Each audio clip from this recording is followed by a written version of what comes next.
Good morning, everybody, and welcome to Wake Up Missoula. I'm your host, Scott Ramph, ushering you into the weekend. It is September 8th.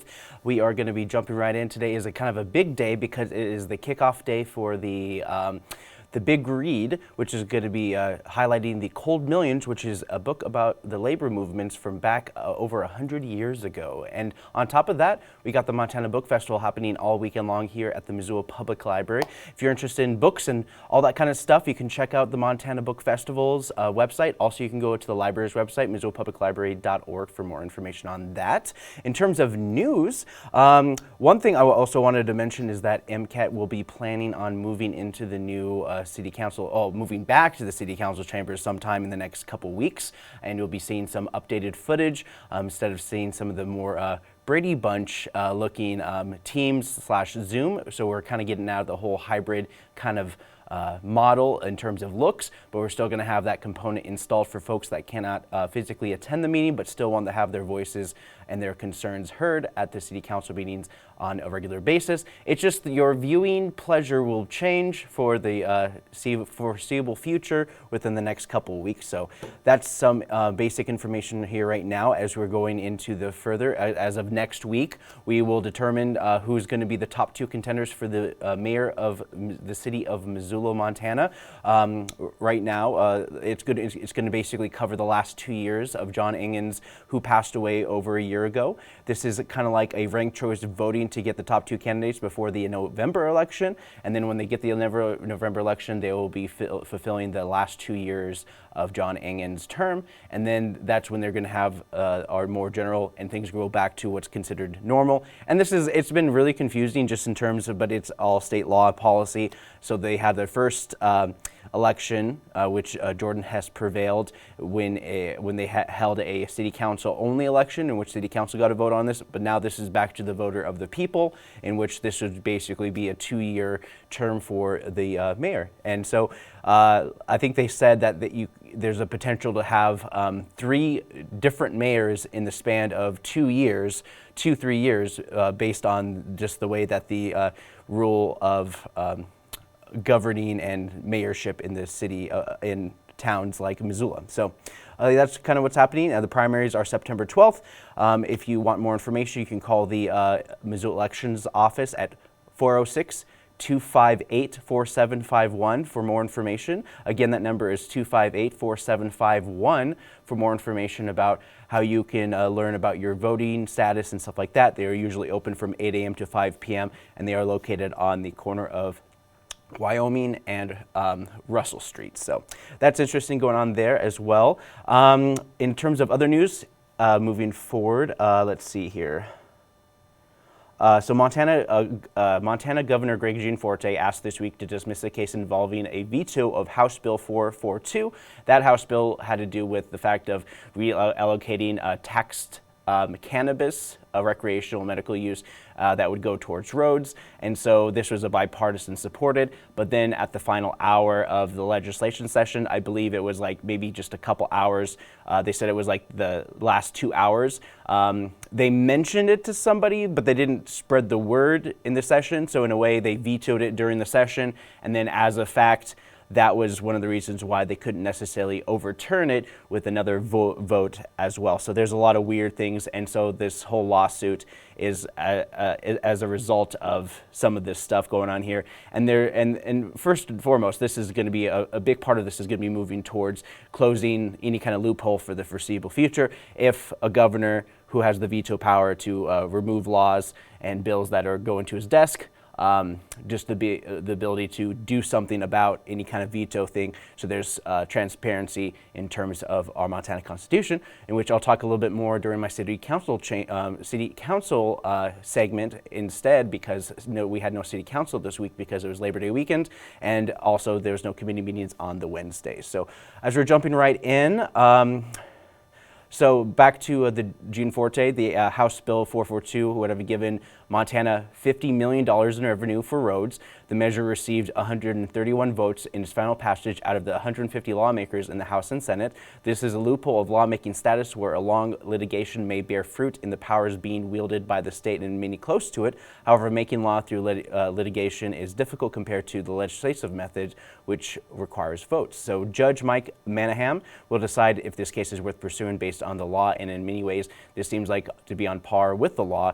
But then again, laws are created when mistakes and loopholes cannot be ignored no longer. And speaking of loopholes, India plans to close out a chapter on their 200-plus year history by changing their country's name. So that was a big deal moving forward. And of course, many folks they were mentioning is that Bharat is the name that they call their own country. And I like to think about it as like, if you think about the concept of how Germany kind of calls themselves Deutschland, and then Japan is a good example where in Japan people don't refer to Japan as Japan, they refer to it as Napan with the N on that one. So it's interesting, but this name is a Sanskrit term that was found in scriptures written about 2,000 years ago. It refers to an ambitious territory, Bharatavaja, which stretch beyond today's borders of India and may have extended to include what is today's Indonesia. And so far, many natives know India as the name of Bharat,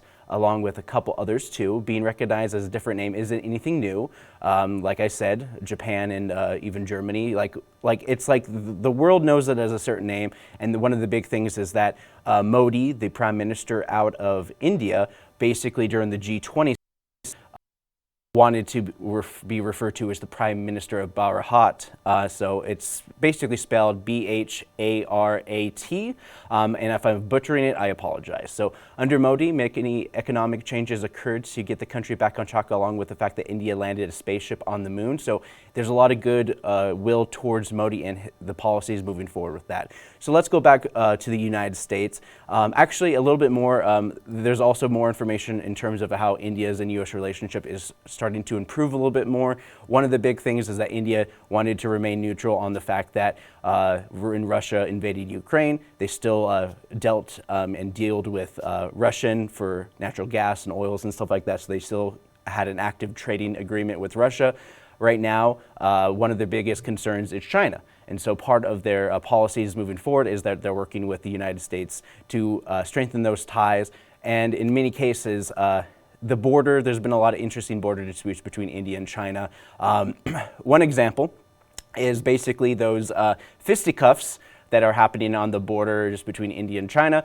They have a no one takes the shot kind of policy, and so they've basically been bare knuckling it. And there's like videos on YouTube. It's just insane just seeing a bunch of soldiers from both China and India just duking it out. So it's interesting how a lot of the relations, and U.S. is trying to strengthen a lot of the relations to a lot of the countries that are bordering China, as China is moving more and more into a more global presence. And not to mention, they wanted, one of the big moves for them as well is they're trying to make their money, the yuan, more universally acceptable, because the US dollar is kind of like the way that a lot of money gets transposed in a way, or translated. It's very complicated, but for economic sake, they want their currency to be considered in trading instead of it being translated into US or euros and that kind of currency. So they wanted to be recognized for that in that respect. So moving on, and speaking of money, this morning, AP News, some information on this is that the IRS is planning on pursuing 1,600 millionaires and 75 large business partnerships that owe hundreds of millions of dollars in the past in terms of back taxes. So this is their big move on targeting wealthy people. One of the quotes from basically, let's see, the IRS Commissioner Daniel Werfel said that the boost in federal funding and the help of artificial intelligence tools, the agency has new means of targeting wealthy people who have cut corners on their taxes. So they say that they have asked, between the 1,600 millionaires who owe at least $250,000 each in back taxes, 75 business partners that have assets roughly $10 billion on average are targeted for the new compliance effort. So this is kind of like what's happening here. They just kind of announced it literally this morning. So this is definitely one of the big pushes, and I know that this is part of the one of the bills that passed in terms of like the Build Back Better and just trying to strengthen the economy, and one of the pursuits of that moving forward as well. So that's kind of what's happening on more of the national scale. I do have another promo for you guys that kind of highlights our dance party here at MCAT, are also our Saturday drop-ins for Kids Stop Animation. And lastly, we're going to be showing this for the last time. It's a promo for the Big Read, which is happening tonight as the kickoff event starts at 5 p.m. here in the Missoula Public Library. And without further ado, here's all these promos.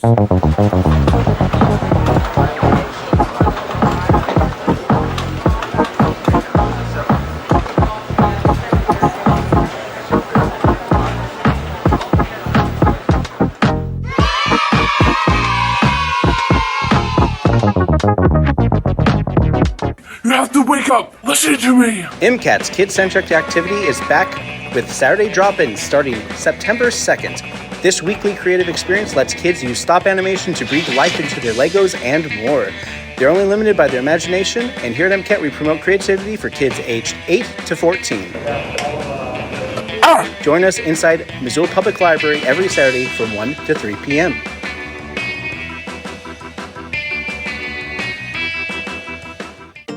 Missoula Public Library presents its 2023 National Endowment of the Arts Community Big Read featuring The Cold Millions by Jess Walter. Beginning on 18th, copy of the book at any Missoula Public Library branch, and then join us for a month of engaging programs, starting with a kickoff party on Friday, September 8th from 6 to 8 p.m. Party attendees can get a free copy of The Cold Millions, enjoy snacks, sip special bar, hear live music by wailing Aaron Jennings, and take pictures in an old-time photo booth. An initiative of the National Endowment for the Arts in partnership with Arts Midwest, the NEA Big Read broadens our world, our communities, and ourselves through the power of a shared reading experience. Missoula Public Library will celebrate the NEA Big Read with a full calendar of events that will transport you back in time, allowing you to the rich history and vivid characters of the novel. Join your community for insightful programs that delve into the themes of the book, including thought-provoking book discussions, compelling presentations, and a special visit.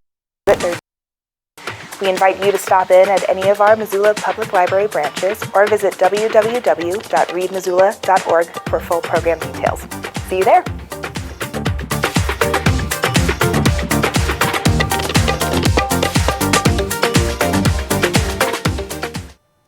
Hey guys, welcome back. Let's talk about some movies that are coming out this weekend. It is the end of an era, or perhaps just the beginning. It is my Big Fat Greek Wedding 3, as we're diving into some pre-critic, where I prejudge a movie based on absolutely nothing by pre-biases. Big Fat Greek Wedding 3, or an excuse to get the cast to Greece and do a wedding.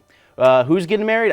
Yes, sure. While we have a majority of the cast return, the main angle is the trip and the Greek family dealing with modern and actual Greek people. Enjoy a series of tropes from the old guy who expertly knows how to use an iPhone despite one character refusal, and plenty of family guilt to make you work for your family for free as they search for a man who is connected on to the family patriarch.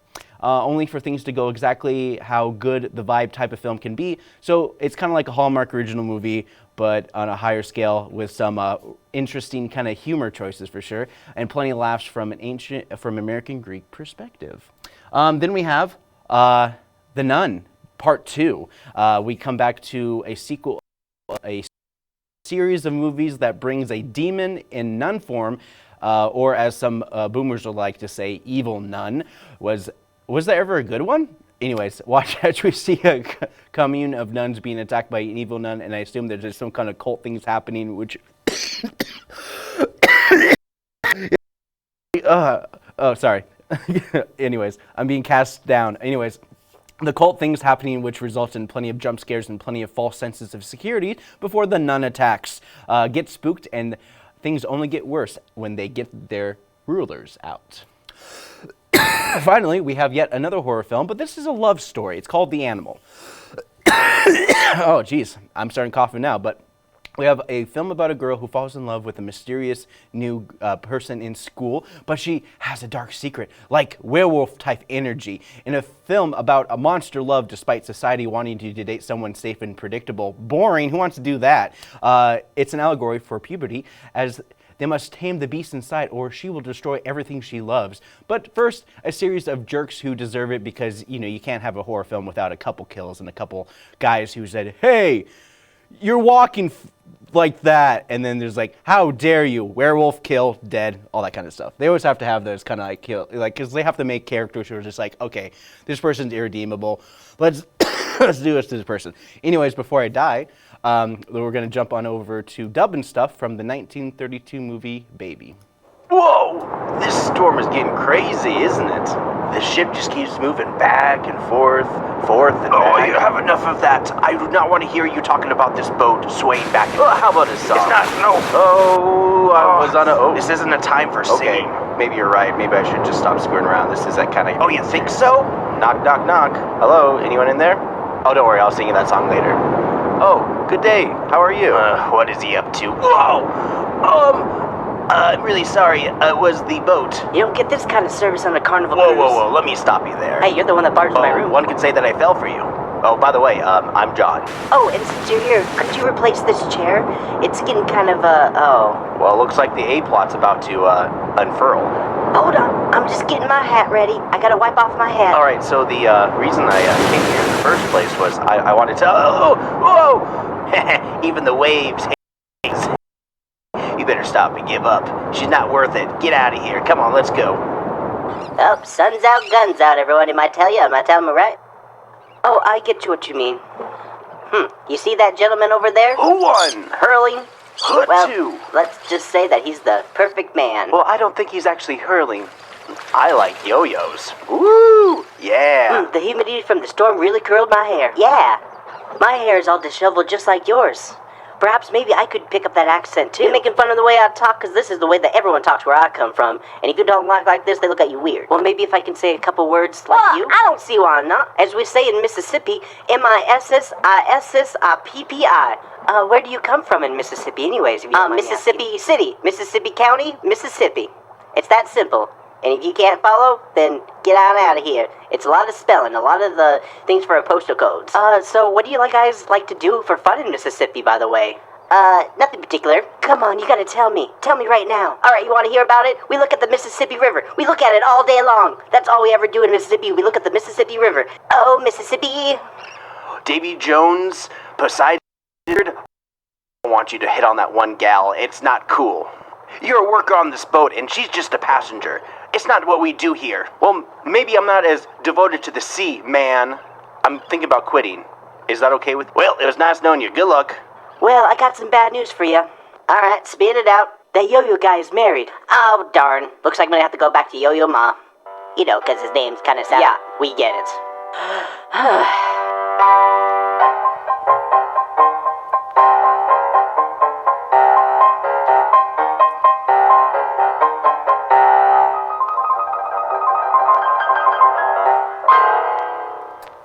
Sorry, Yo-Yo Ma and the state of Mississippi. All right, let's move on to some other things that are happening. We're going to talk about the Constitution a little bit. Montana's Constitution, which has been a series of hour-long retrospects of our Constitution that's been around for more than 50 years now.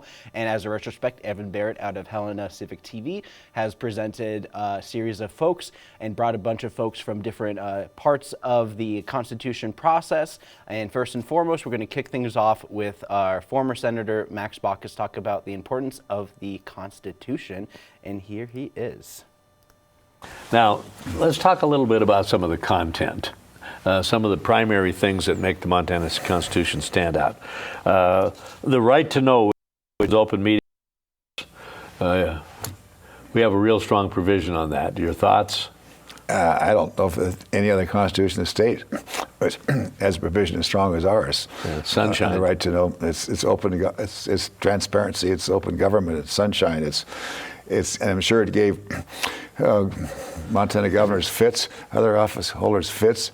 But it's very important. Now, there are ways to get around it, of course. You can have private meetings here and there, but the provision in the Constitution has been litigated. It's been upheld by our Montana courts, and I think it's really the gold standard of democracy. Well, after you get elected, the gold standard is open government. Open government, yeah. All right, so that was the let's see. Just the opening kind of what I'm going to be showing you guys. And Evan also talked about the lack of representation from tribes across Montana. And Jeff Rupp, who interned with others, talked with Evan a little bit more about this and kind of elaborate further on some of the things that were lacking. And not to mention that there were some constitutional provisions to make sure that they were highlighted. So there they are. The fact that there were no Native American delegates to the Constitutional Convention because of the way that just the counties were all set up and the elections were set up. There were no Indian delegates, and there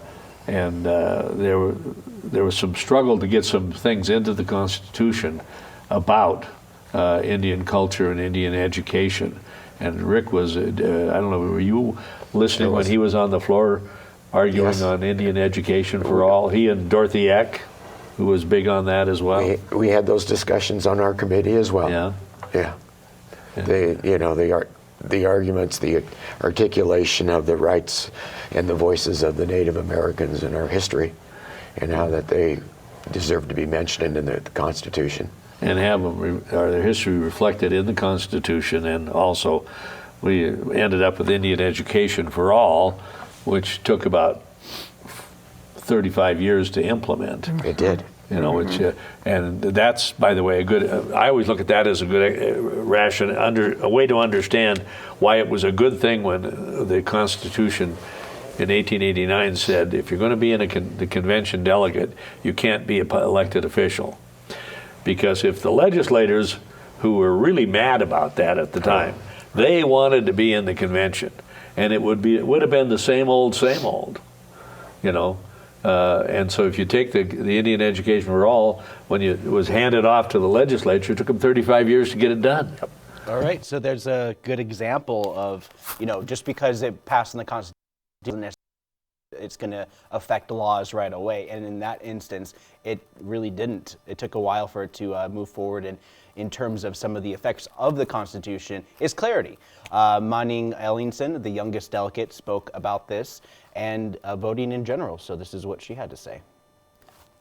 Some of the things in our legislative article, like single subject for a bill, I wish we had that on the federal level, so that you just couldn't tack on extraneous pork barrel things for states to totally and irrelevant these omnibus bills that eventually everything gets in one big bill. So single subject that has to be clearly expressed in the title of the bill, no special legislation, and then this whole open provisions for government, roll call votes, committee meetings having to be open, notice of committee meetings, a real attempt to make the legislature much more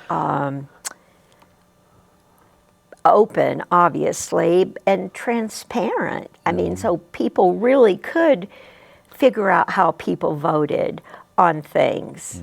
All right, so that was Manning Ellingson. She was pretty much like the poster child of the 50th anniversary, and she jumped around, gave a lot of talks, spoke very frequently about a lot of different things. She even spoke at the hearing for the climate activists that sued the state for a clean and livable environment for the state of Montana and par with the Constitution, and she was one of the folks that spoke on the witness stands, and then the judge voted in the favor of moving forward with protecting the environment as well. So as we get deeper into these clips showing many of the episodes and highlights, I want to talk about how many people were interested in these meetings and how often you attend helped get your voice heard.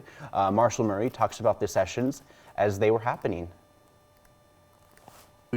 everybody wanted to have input, and the only way you can do that is if you can attend every meeting without, and then we had to have at least a mandatory 3-day notice of any meeting.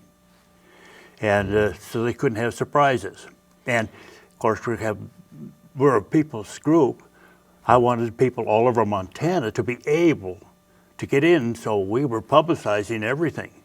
I mean, every notice of every committee meeting and the subject was put out to the public, and they had a chance to do that. And then we had one thing that I thought Hawaii did was absolutely outstanding. They accepted citizen proposals. And by that I mean, when you're in the legislature, somebody would come to you and want a bill. And if you didn't agree with it, you didn't accept it. Well, then they went around and shopped it till they found somebody. And, there's no research done on that stuff. It's suddenly in there, and I didn't like the process because you had to rely on the lobbyists and people that knew things over the years. And I just thought it was better if we just had a citizen proposals and we had this process I've just notified, notification, everything.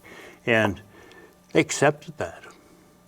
All right, and so, part of this is also on par with the fact that, a lot of really good grassroots level worth of things could happen. Many common sense policies were put into place, and these quotes kind of show the highlights of moments of great policy that was a result of citizenry. And the use of openness to allow folks to voice concerns of bills and policies to which even our federal reps don't have a relationship directly with the people. As we showed some of the clips about policies of transparency, the one thing in our Constitution that may seem to counter to open information is the right to privacy, which is a very important constitutional item, which I'll refer to after this. Let's see. Here is Rick Applegate talking a little bit more about privacy. If you're going to talk about the right to know, you have got to deal with privacy. Exactly. One way or another. The two are going to meet up as soon as somebody pulls a folder out of a file, virtually anyone. And so the question is, how do you balance those? And we worked on that very hard for a long period of time. I know Wade and Bob Campbell, Dorothy, I got others, and I spent hours and hours trying to sort through that. And early on, it was starting to look like we weren't going to make it. We were going to have a very unsatisfactory outcome. The press was very upset. As I say, they were worried that you're creating this right to know, but then there's this privacy thing that looks like it's just going to wipe it all out. And you did have a strong privacy provision. Yeah, that kind of was developed on its own. The meeting between the two of them was what we had to work on. Right. And what we said is, okay, you have the right to know unless the demand of individual privacy exceeds the merits of disclosure. And so, as we get further into the weeds, I am going to talk a little bit more about the concept of the privacy and how it reflects to this. And this was a big a part of this as we dove into Montana's policy to the right to privacy, and it became one of the core principles in preventing a lot of anti-abortion policies from taking root in Montana. And whether or not you like what side you're on, it doesn't matter.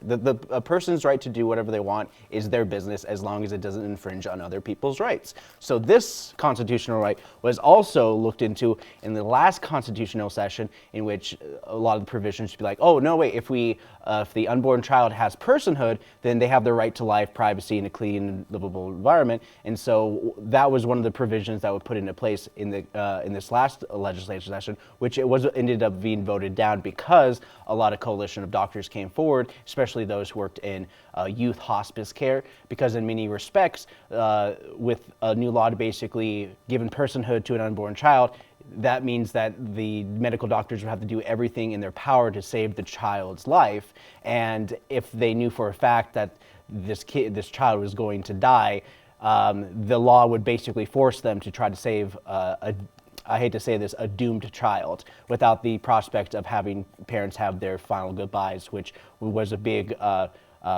the medical community kind of came together on that particular one. But this kind of leads me into lawyers that were invited on to talk about how the law was impacted in Montana for the last 50 years. And here's Ralph Graveville talking a little bit more about that. One of the sort of the cardinal rule in amending the Constitution by initiative is if you're going to make changes to the Constitution in more than one part, more than one change, you got to give the public a chance to vote yes or no on each part. So the most recent case on this was, you mentioned Marsy's Law. Marsy's Law is this sort of a national movement. It's victims' rights, and it does a lot of things. It creates victims' rights advocates. It does a bunch of different stuff related to victims' rights. Like a complex statute would do. Like a complex statute would be. So the Montana Constitution, not weighing in on the merits of whether Marsy's Law was a good idea or a bad idea, the Montana Constitution didn't permit that. It was not a valid enactment because as a Montana voter presented with Marsy's Law, you were given the choice of all these changes or none of these changes. And our framers, and there's a sort of corollary provision in the way the legislature writes bills called the single subject rule. Our legislature said, or our framers, said one of the bad things about the federal system is in the federal system you can do what's called log rolling. You put a bunch of stuff together so that everyone kind of hates something, everyone kind of loves something, and you jam it through, right? The Christmas tree approach. Exactly, right. Yeah. And everyone's got something they like and something they don't like. And they said, no, in Montana, if we want to really give the voters power rather than politicians power, they've got to be able to say yes or no to each distinct change. And the Montana Supreme Court has been vigilant about enforcing this rule. If you want to change our Constitution and you're going to tinker with things, they've got to really be closely related, or else you've got to have separate votes. And I've actually been hired as an attorney to kind of help people through this process. And the thing that people come in with these great ideas, they want to pass an initiative doing this, doing that. And the first thing you got to say is, you're going to have to run 2 or 3 initiatives here if you want to really do that. And that can be frustrating at times, but what it does is it gives the power to voters and takes it away from a referring legislature or a powerful interest group, something like that. All right, so that kind of concludes all the quotes that I got from many of the meetings. There's still a lot more last best constitutions as well. Hold on a second. Okay. One of the biggest laws that were citizens driven, it's one of the things is that put it to the voters, let the people decide and everything like that, because this kind of showed me, reminds me of the old story of it's not even like an old story, it's just like the legalization of cannabis in the state of Montana. I just remember it vividly. It's like it was a very grassroots, citizen-oriented, petitions be like, oh, let's just put it on the ballot and give the people a chance to vote on it. And then some people, some representatives came out and said, hey, we don't want this. And so they had to put their money down to advertise against the legalization of marijuana. And then when the vote kind of came through, the legislature was like, oh, okay, I guess we're going to have to deal with this. I mean, that was one of the things that I definitely noticed in the legislature is they really kind of drug their feet on drafting policy. Heck, even the policy in terms of House Bill 442, which had to do with reallocating the funds that were taxed on cannabis that would go towards roads and stuff like that. So that's a whole nother kind of story as we're looking into this as well. So these are all available on our YouTube page, MCAT TV Missoula. You can watch them. You can look up the last best constitution. Over 50 years, our constitution has been put in place, and it is basically as a result of a lot of big industry and businesses kind of leaving, and the concept of like copper kings and big mining and big logging companies starting to kind of sunset their companies around that era. And so there's a lot more citizenry. A lot of people were very invested in being part of the Constitution. And so before I'm going to throw it over to the intro video, which kind of actually goes over the 50 years and the informational stuff about the Constitution. And when I come back, we're going to talk about some events. In 1889, Copper King W.A. Clark and 74 other men wrote a state constitution to serve the needs of Montana's powerful interests, with a weak governor, a secretive legislature, and special tax deals for the powerful. After 60 years under the copper collar, Montana was declared the nearest thing to a colony of any American state. The Anaconda Company owned most Montana newspapers, the copper press. The corporate dominance of Montana politics was unique in American history. 70 years after statehood, the copper press was finally sold, and thousands of World War II veterans had been educated under the GI Bill. newly enlightened Montanans wanted out from under the copper collar, and big winds of change roared across the Treasure State. Changing Montana's constitution was the top priority. Strengthening the governorship, opening up the legislature, empowering citizens. Voices of Montana women, totally silenced in 1889, rang out loud and clear for these changes. When the Constitutional Convention began, 19 women were among the elected delegates. And when the delegates came together in convention, Democrats, Republicans, and Independents, men and women, young and old, sat alphabetically as equals, Montanans just wanting to make their state better. And so they did, producing a constitution for the ages, the last best constitution. Now at its 50th anniversary, Evan Barrett and real history makers of the time shine a light on the creation of this remarkable Montana Constitution. All right, so there we go. There's a great series, a nice 50-year anniversary series based on the Constitution, how things have changed and how things have improved. Now we're going to jump right over to some events that are happening. As I was mentioning before, one of the big events that are happening this weekend is all about books. So here at the Missoula Public Library, you're welcome to come down here and enjoy a lot of the stuff that involve both the Big Read and the Montana Book Festival. There are a bunch of other places in the city of Missoula that are beginning hosting these events. Fact and Fiction, the ZAC, Zootown Arts Community Center, respectively. And so kicking things off is the Big Read Food Drive. So in recognition of themes of poverty and economic inequality, the Cold Millions, Missoula Public Library will be holding a food drive throughout the Big Read to support Missoula Food Bank, donate food, and get an entry to win the Missoula Public Library Big Read gift basket. And so that starts right now. Montana Book Festival is happening all week long. It's going to be on the 4th floor. Specifically, it's going to be mostly the base of operations, and there's always going to be happening other things happening around town as well. But primarily, it's going to be happening on the 4th floor, and it started on Thursday, and so it's going to be going on all week long with a wrap up on Sunday. So Moms and Little Club, so Valentine Community Center is hosting a fun event for mom and little children. Children can come along to play in bouncy houses. There will also be free play area, and they'll also do a story and song time. There's a craft table to set up with helpers. Moms get to spend time with other moms and enjoy some coffee and snacks.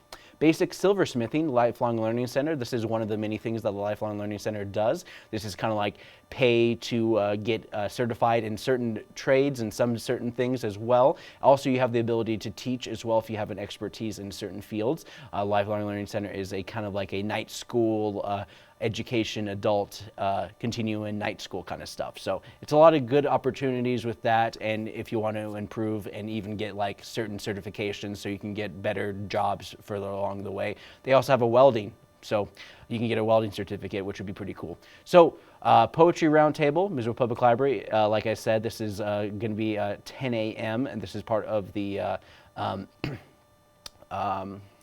Montana Book Festival. Sorry, I'm kind of going back and forth between the Big Read and Montana Book Festival, and so this is definitely Montana Book Festival. Poets, it's going to be on the 4th floor, and then that's how it started around 10 a.m. on Friday this morning. Tiny Tales and Storytime, as always, is a recurring event for kids who want to introduced with books. I'm sorry, I noticed that my camera keeps on glitching. Just bear with me. A lunch at the Missoula Senior Center. It's a prevailing event, happens every weekday at 11:30 at the Missoula Senior Center. The 7th Annual Montana Professional Artists Association Art Show. So Missoula County Fairgrounds this weekend is hosting a professional arts invitational art show, including silent auction to benefit the Humane Society out of Western Montana. Various times, but most of the time is happening from about noon to 9 p.m. where certain receptions begin at 5 p.m. And then as we get further along, there's going to be a greeting from the Missoula Mural Celebration, Ryman Gateway to Caris Park. At 2 p.m. this afternoon, greetings from the Missoula Mural Collaboration. This year, Tanya Yarrow was awarded 2 MDF Arts and Cultural Impact Grants to produce this beautiful mural for the entire community to enjoy, hosted by the Missoula Downtown Foundation and Grizzly Hackle. Light refreshments and muralist Tanya Yarrow speaks to her motivation behind the art. Indigenizing the ZAC, How We Celebrate Our Families, a benefit for MMRIR, galleries and storytime in this event hosted by a partnership for Missoula's indigenous community, the ZAC and Jeanette Rankin Peace Center. This is happening all day Friday from 3 to 7 p.m. Growth, the Original Oils and Reproductions by Annie Eastwood is a fourth-generation Montanan who specializes in original oils and Gleesy reproductions of wild and scenic landscapes in Montana and Southwest. And this is going to be at the Frame of Mind starting at 5:30 p.m. Big Read launch party is starting at 6 p.m. It's going to be featuring the book The Cold Millions. Missoula Public Library is excited to launch the National Endowment for the Arts Big Read program exploring the Cold Millions by Jess Walter with a launch party tonight at 6 p.m. as part of the Montana Book Festival activities. You can get your copy of The Cold Millions and enjoy snacks, specialty drinks by Bamboo Bar, live music by William Aaron Jennings, and the Old Timey Photo Booth. The NEA Big Read in Missoula is presented by partnership with Missoula Public Library Foundation, the Dennis and Phyllis Washington Foundation, and the Friends of Missoula Public Library with support from the National Endowments for the Arts. And it's going to be happening all week long. You can find out more information about this. It's at readmissoula.org. This is a month-long event that's going to be happening. So they have a series of events happening this week. And then tonight, if you're interested in going out on the town and you want some folk music, the Gravy Ladies is going to be at the Old Post starting at 8 p.m. Rendezvous is going to be hosting some electronic music at Monk's Bar starting at 9 p.m. And that's basically kind of like your wrap up for that kind of stuff. But as we get into Saturday, we're going to have some of the regular Saturday markets and such. And so if you're interested in doing the farmer's market and getting some locally grown produce, baked goods, and more, you can check that out. It happens from around 8 a.m. to 1 p.m. Every Saturday until the end of October. So I'll tell you guys when it ends. Get ready for homeownership, home buyers class. I took this class and it really helped me buy my home back in 2018 during the good times of home ownership. But this is a good opportunity, and one of the biggest selling points is that the Homeward offers great grant opportunities of upwards of $5,000 in contrast for your first-time home buyer. So it's an interesting thing. There is registration fee required, but this is a ready for home ownership buyers class, and it also hooks you up with real estate financial advisors and more. Missoula Out of the Darkness Walk at Paddlehead Stadium. Join us Saturday 9th at the Paddlehead Baseball Stadium Out of the Darkness event tour. Walker check-in will be at 10 a.m. with opening ceremonies at 10:45. They will have resource tables, honor beads, and memory activity and team photos. They'll come together in the community to raise hope and awareness for those impacted by suicide. They will walk along the Kim Williams Trail for up to 3 miles with a loop around Silver Park. There will be incentives for those registered early, fun pre-walk events, and great raffle prizes for those who attend the walk. So, the Prairie Sisters Vintage Market, Historic Museum at Fort Missoula.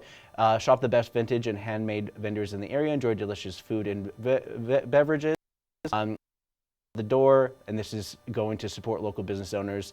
Then there, of course, like I said, every Saturday, the MCAT hosts a Saturday drop-in at 1 p.m. We have our kids' dance party that happens from 11 to 11:45, and that encourages the kids coming out of Storytime and Tiny Tales. Actually, no, we don't have Tiny Tales on Saturdays. We have Storytime on Saturdays, and kids can get some reading done. But if they're feeling a little stir crazy, they want to move around, then we have our kid dance party from 11 to 11:45 every Saturday, and then we have our Saturday drop-in starting at 1 p.m. This goes from 1 to 3. It's great for kids who want to do some stop animation and make some short films.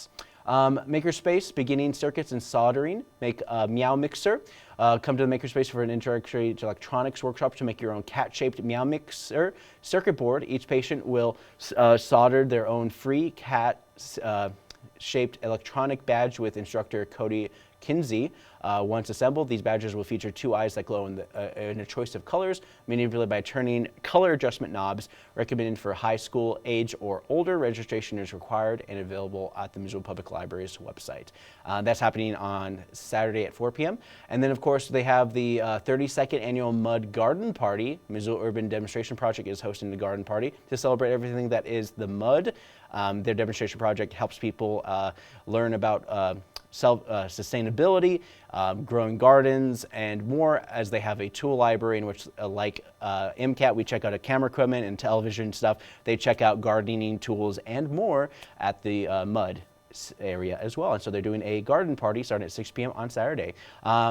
The Paddleheads, our baseball, minor league baseball team here in the city of Missoula, is hosting their last season regular game, and they're going to be playing against the Glacier Range Rangers.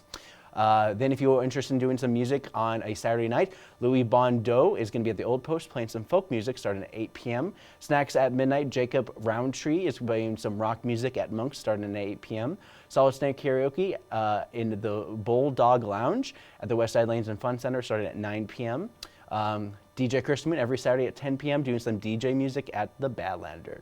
And if you're interested in doing some glass recycling, you have a bunch of glasses you want to be recycled, they are asking $1 suggested donation for per pound of glass that you want to donate. This is in conjunction with the Recycling Works. They have a quarterly glass recycling drop-off, and this is going to be at Imagination Brewing Company starting at 9 a.m. on a Sunday. And I always like to mention this as well. Then there's always hazardous waste days, in which if you have any like paints or like a lot of stuff that you can't necessarily just throw in the garbage, hazardous waste days is another thing that usually comes around twice a year, just before winter and just after winter, sometime in March. And so I'll let you guys know about that as soon as I know about that. So without further ado, I wanted to thank you guys for joining me. It's been a pretty short show, but I'm going to kind of wrap it up. And for Wake Up Missoula, I'm Scott Ramph.